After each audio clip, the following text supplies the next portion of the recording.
கானா முத்து media அனைவருக்கும் வணக்கம். நான் தான் உங்கள் ஜிமிகிரி. நான் எவ்வளோ ஃபங்க்ஷன் போயிருக்கேன், எவ்வளோ ஃபங்க்ஷன் பண்ணியிருக்கோம், எவ்வளோ திருவிழாக்கெல்லாம் போயிருக்கோம். ஆனால் எங்களுக்கு முக்கியமான திருவிழா வந்து பாபா சாஹிப் அம்பேத்கர் ஐயாவோட திருவிழா தான். அவரோட பிறந்த நாள் தான் நம்மளுக்கு திருவிழா. எங்கள் ஊர் பார்த்தீங்கன்னா புளியாந்தோப்பில் கிராநகரில் வந்து எங்களோட முன்னோடிகள் பார்த்தீங்கன்னா நிறைய பேர் வந்து ஐயாவோட பர்த்டே வந்து பயங்கரமாக இந்த இடத்துலலாம் மேட்ச்லாம் நடத்திக்கிறாங்க. எவ்வளோ விஷயம் பண்ணாங்க. அவங்களுக்கு அப்புறம் நான் இந்த ஏரியா பசங்க எல்லாருமே சேர்ந்து முதல் தடவை ஐயாவுக்கு வந்து பர்த்டே வந்து கொண்டாடிக்கிறோம். நாங்கள் சொல்கிறதோட இந்த விஷயத்தை நீங்கள் பாருங்கள். கொஞ்சம் இருங்க சார், உங்களுக்கோசம் ஒரு சின்ன கிஃப்ட்டு எடுத்துன்னு வந்துக்கிறோம். அது மட்டும் இல்லாமல் நிறைய பேர் வந்துட்டு அதெல்லாம் பண்ண முடியாது, நல்லா இருக்காது. சரியா செயலாளர், அது எத்தாப்பா ஏதோ எங்களால் வந்து ஜிமிகிலி பண்ணுற ரசிகர் சார்பாக நன்றி. நாங்கள் ரொம்ப மகிழ்ச்சியாக இருக்குது. இப்போ உட்காந்து எல்லாம் கூப்பிட்டு நோட்டு இப்போ நல்லா கொடுத்துடலாம். கண்டிப்பாக ஆரம்பிச்சிடலாமா? வாங்க. ஜெய் பீம். ஜெய் பீம்.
பல தலைவர்கள் பல காலகட்டங்களில் தீண்டாமை கொடுமைக்கு எதிராக சாதிய வன்முறைக்கு எதிராக போராடி குரல் கொடுத்தாலும் அண்ணல் அம்பேத்கரையே நாம் உயர்த்தி பிடிக்கிறோம், உலகம் முழுவதும் நினைவு கூறுகின்றோம் என்று சொன்னால் ரொம்ப சந்தோஷமா இருக்கு. இதே இந்த கிரேநகர்ல வந்து பாத்தீங்கன்னா சுதந்திர தின விழா கொண்டாடி இருக்காங்க, பல நிகழ்ச்சிகளை கோயில் திருவிழா கொண்டாடி இருக்காங்க. 2010ஆம் ஆண்டு கிரேநகர்ல இதே பன்னின் புரட்சியாளர் பாபா சாஹிப் அம்பேத்கர் போட்டோ போட்டு நிகழ்ச்சி நடத்தி கிரிக்கெட் மேட்ச் நடத்தி பரிசீலிப்பு நடத்துனது ஃபர்ஸ்ட் நம்ம கிரேநகர் மட்டும்தான். அதுவும் யாருன்னா கார்த்தி அண்ணன், ரவீந்திர அண்ணன், குமார் அண்ணன், நாங்களா இருக்கும்போது இங்க எல்லாம் பண்ணோம். ஒரு 7 வருஷம் பண்ணோம், அதோட அந்த தலைமுறை போயிடும் நினைச்சோம். ஆனா இவங்க பண்ணும்போது ரொம்ப சந்தோஷமா இருக்கு. ஜிம்கிலி, அப்புறம் வந்து யுவராஜ், அப்பு, வசந்த், ரூபன், ஆகாஷ், பேர் விட்டா மன்னிச்சிருங்க. எல்லாம் இந்த இளைஞர்கள் எல்லாருக்கும் நான் பெரிய நன்றி கடமைப்பட்டிருக்கேன். நன்றியை சொல்றேன். இதோட விட்டுறாதீங்க. அடுத்த வருஷம் இதோட சிறப்பா நம்ம செய்யணும். ஊர் மக்கள் பயங்கரமா உங்களுக்கு ஒத்துழைப்பு கொடுப்பாங்க. ஜெய் பீம். புரட்சியாளர் பாபா சாஹேப் அம்பேத்கர் புகழ் ஓங்குக. எல்லாருக்கும் ரொம்ப நன்றி. என்னன்னு பாத்தீங்கன்னா, நான் சினிமால சாதிச்சேன், ஆனா என்னால படிக்க முடியல. நான் 10th ஃபெயில். அதனால என்னால முடிஞ்ச அளவுக்கு எங்க ஏழை மக்கள் பசங்களை எல்லாரும் நான் படிக்க வைக்கணும். முடிஞ்ச அளவுக்கு ஒரு 2 பேருனா பீஸ் கட்டினா போதும். அவன் பச்சு ஒரு 4 பேரு 8 பேரு இந்த மாதிரி நம்ம ஊரு தெரியணும். அதுக்கு அந்த விஷயம் நம்ம பண்றோம். வருஷம் இதோட அடுத்த கட்டெல்லாம் பாத்தீங்கன்னா ஏரியாவோட ஆக்டர் நம்ம வர வச்சிடலாம். கண்டிப்பா வேற லெவலுக்கு போகும். இப்ப பாத்தீங்கன்னா பசங்களுக்கு வந்து நம்ம நோட்டு பேனெல்லாம் கொடுக்குறோம். அழகா வரிசையா வாங்கிட்டு போங்க. ஊர்ல வரும்போது நான் பண்ணணும். அதனால நம்ம அட்வொகேட் அண்ணன் எல்லாருக்கும் வந்து நம்ம சாலையை போவோம். போடுங்கப்பா. ஃபர்ஸ்ட் வந்து நம்ம காத்து வாங்க நம்ம சாலையை பண்ணணும். போலாம்.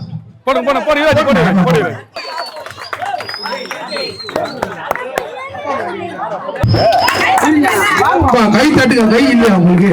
கைகளை தட்டுங்க. எல்லாருக்கும் டோக்கன் கொடுத்துருக்கல, அழகா அப்படி வாங்கி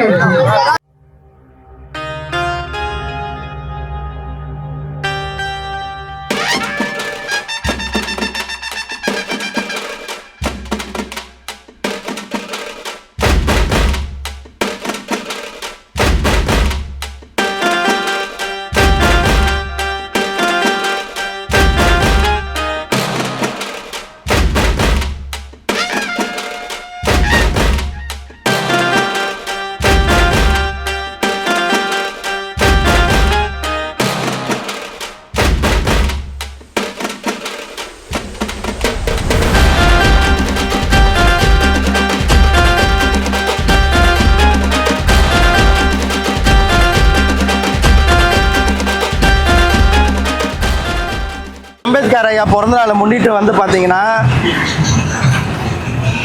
கேகே நகரில் வந்து பார்த்தீங்கன்னா ஹவுசிங் போர்டில் குழந்தைங்க படிக்கிற பசங்களுக்கு வந்து, அதாவது நான் ஜிமிக்ரி மன்ற ரசிகர் சார்பில் வந்து தலைவர் போஸ்டிங் எனக்கு கொடுத்துக்கிறாங்க. அது வந்து ஜி தமிழில் கொடுத்தாங்க. அது இல்லாமல் அதை உண்மையாக நிறைவேற்றணுன்ட்டு இன்றைக்கி வந்து அம்பேத்கர் ஐயா பிறந்த நாளை முன்னிட்டு ஜிமிக்ரி மன்ற ரசிகர் மன்ற சார்பாகவும் குழந்தைங்களுக்கு வந்து நோட்டு, பேனா, பென்சிலு, அப்புறம் ஒரு 300 குழந்தைங்க மேலே கொடுத்துருக்கோம். அது மட்டும் இல்லாமல் எல்லாருக்கும் வந்து மோர் குத்துன்னு இருக்கும். எல்லாரும் வந்து சந்தோஷப்படுறாங்க, சந்தோஷமாக இருக்கிறாங்க. இந்த ஏரியாவில் இப்போ தான் பண்ணியிருக்காங்களா. தொடர்ந்து இந்த ஏரியாவில் இந்த மாதிரி பயங்கரமாக நிறைய விஷயங்கள்லாம் பண்ணுவோம். ஜிமிக்ரி மன்ற சார்பாக மட்டும் இல்லாமல் கூட இருக்க தம்பிங்க எல்லாரும் இதில் வந்து சப்போர்ட்டு ஒத்துழைச்சிருக்காங்க. எல்லாருக்கும் இனி எங்களால் முடிஞ்ச ஜிமிக்ரி மன்ற சார்பாக நிறைய விஷயங்கள் பண்ணுவோம், நல்லதே செய்வோம். படிக்கிற பசங்களுக்கெல்லாம் வந்து இன்னும் ஃபீஸ் கட்டுறதுக்கெல்லாம் அடுத்த கட்டம் எடுத்துகிட்டு வருவோம். இந்த வருஷம் கொஞ்சம் சிம்பிளாக பண்ணியிருக்கோம். 300 பேருக்கு தான் கொடுத்துருக்கோம். நோட்டு, பேனா, பென்சிலு, மோர் ஊற்றுறோம். அதோட அடுத்த வருஷம் இதோட பயங்கரமாக பண்ணுவோம்.